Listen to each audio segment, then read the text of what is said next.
Just moments ago, they pulled down all 3 flags from the flagpole, lighting the American flag on fire.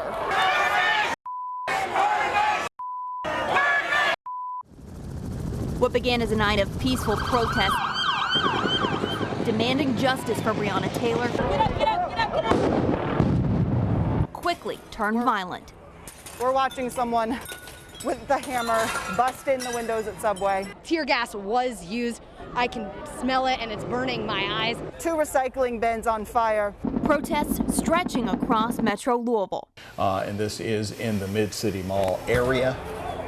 Early this morning, Mayor Greg Fisher making a strong statement. There is no excuse for the destruction of property we have seen this evening.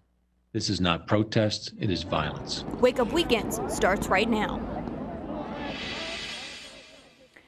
A new day is beginning this morning in Kentuckiana, and as the sun rises, we will start to see what was left behind after a night of violent protests throughout Metro Louisville. Let's get right to what happened last night as hundreds, if not thousands, took to the streets demanding justice for Breonna Taylor. All this began on Friday afternoon and stretched into this morning. We're going to go now to Rose as protesters marched throughout the city with demonstrations stretching from Jefferson Square Park downtown. Rose, joining us now to tell us a little bit more about some of the damage from last night. Haley, we are safe here on the roof of our WHS 11 studios, but there was a lot of danger in the streets of Louisville last night. Some people were protesting peacefully, but others were taking hammers to windows and setting fires. This video here shows you that man walking down the street with a hammer and taking out the windows of a Subway restaurant at Market and 6th Street, and then shaking that hammer at our reporter just moments later.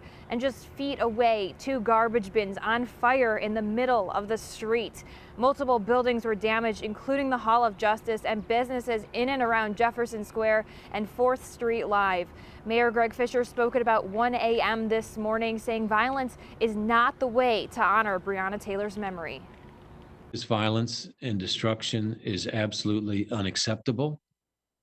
It besmirches any claim to honor Breonna Taylor's memory. Violence does not bring our city closer to the truth in her case. At one point, protesters tried to set the Hall of Justice on fire. In addition to the fires and broken windows, graffiti marks buildings throughout downtown. We have not gotten any reports of gunfire, and city officials tell us that some arrests have been made. We're not sure exactly what those charges are, but we will bring you that update once we get it. Haley? Thanks, Rose. Late in the night, a large group of protesters also made their way to the Highlands. This video is from the Courier-Journal near the Mid-City Mall. They say protesters lined up by the Speedway at the Grinstead Road intersection. And here's a tweet from a Courier-Journal reporter. He says the Cricket store in that area was damaged. You can see in this photo the glass broken into. Some of you might be wondering how we got here and why there's so much unrest right now. On March 13th, LMPD served a no-knock warrant on Breonna Taylor's apartment as part of a drug trafficking investigation. Police were met with gunfire from Taylor's boyfriend, Kenneth Walker, who shot back at police in self-defense. Taylor was shot 8 times during that raid and died. But Taylor's family and the public started asking questions, saying the person LMPD was looking for wasn't even there. In early May, the case started to get national attention, prompting police to release more information. The warrants showed Taylor was not the intended target. On May 21st, the FBI opened up an investigation into the case, and that same day, LMPD Chief Steve Conrad announced his retirement. Walker was facing attempted murder charges of a police officer, but those charges were dropped. Now, protesters are demanding the officers involved in that shooting be fired, and things got more heated when the 911 calls were released this week. I don't know what's happening. Somebody kicked in the door and shot my girlfriend. Kenneth Walker is heard crying out Breonna Taylor's name. Bring oh you said 26. Where was she shot at? I don't know. She's on the ground right now. I don't know. On the phone with an EMS dispatcher for 2 minutes, he tries to explain what happened. Help! Oh my God! Yes, help! What's your name, sir? Is she alert and able to talk to you?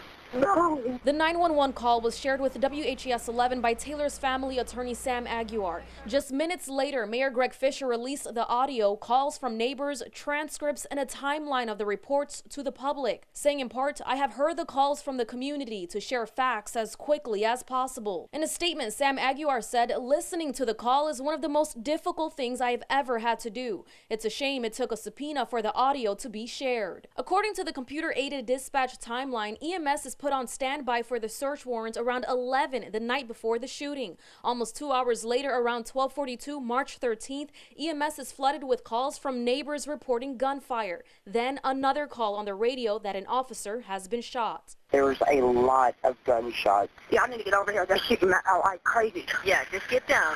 Our glass door is shattered, and I understand there's something going on, but I have a 5-year-old in here. To figure out what was unfolding, some of them tried to take a peek, but said police ordered they go back inside. Last week, Commonwealth Attorney Tom Wine said Walker told police during his interview he had called his mother before dialing 911. His call to dispatch disconnects after Walker says he has to go. I gotta go, Mama. I gotta call you back. Kenneth.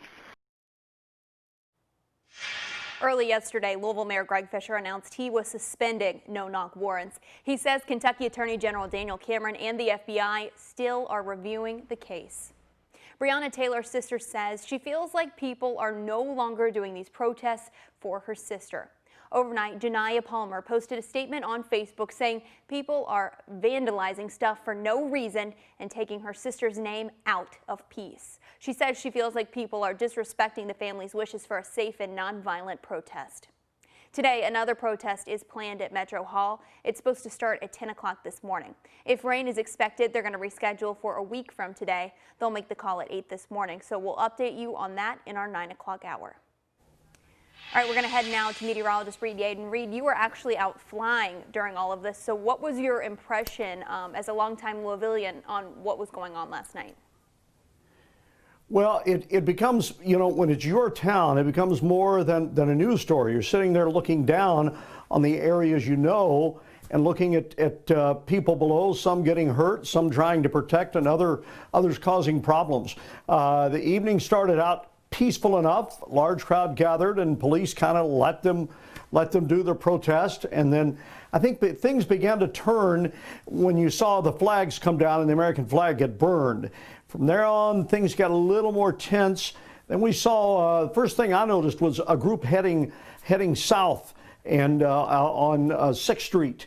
And they headed down to Broadway, a small group, maybe 100, 150, headed down toward Broadway, and they turned the corner there. Thought they were going to go further east, but they stopped near between the Courier Journal and the Federal Building there, kind of blocked part of Broadway for a while. Then they headed back to the north again, back down with the other groups. Well, by this time, the large group was spreading out into various areas. It was getting larger. Now you're starting to see some small fires set, and things were beginning to happen, and that's where the destruction began to take place, and that's when police began to move in and take their action. Very difficult thing to watch, though, regardless of where it is. But when it's in your hometown, you know this, you were born and raised here.